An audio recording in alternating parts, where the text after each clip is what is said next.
ఉంది మొత్తం.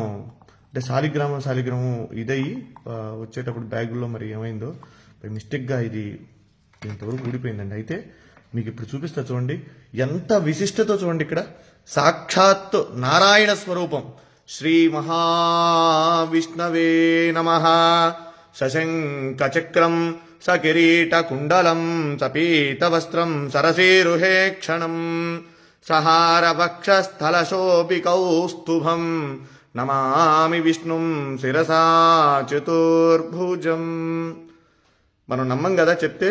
శాలిగ్రామం సాక్షాత్ విష్ణు స్వరూపం అనడానికి ఇది ఒక నిదర్శనం అండి. చూడండి, ఇక్కడ దీంట్లో శాలిగ్రామ రూపం సాక్షాత్ శ్రీ మహావిష్ణు స్వరూపంగా ఉన్నటువంటి శాలిగ్రామం. ఇది నేను నిజంగా మీతో నేను ఈ విషయం అంతా కూడా చెప్పాలని చెప్తాను. ఎందుకంటే చాలా మంది నమ్మనటువంటి వాళ్ళు చాలా మంది అనేక రకాలుగా చెప్తూ ఉంటారు.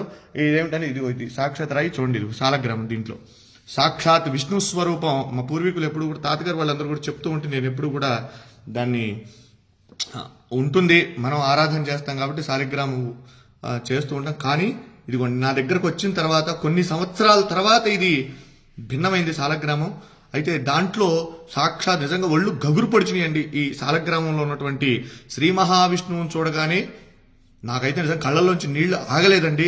ఇది మీ అందరికీ కూడా నేను ఎందుకు ఈ వీడియో పెడుతూ ఉన్నానంటే, మనందరం కూడా దర్శనం చేసుకోవాలి. ఇటువంటి చాలా అరుదుగా కనబడతాయి. మన పిల్లలకి మనం చెప్పాలంటే ఏం చెప్తాం? ఏదో జరిగిందిలే ఉందిలే అనుకోవటం కాదు. శాలిగ్రామం ఏంటంటే, శాలిగ్రామం చూడండి, ఇది నేపాల్లో గండకీ నదిలో ఇవి శాలిగ్రామాలు మనకి నిక్షిప్తం అవుతూ ఉంటాయండి, అక్కడ దొరుకుతూ ఉంటాయి.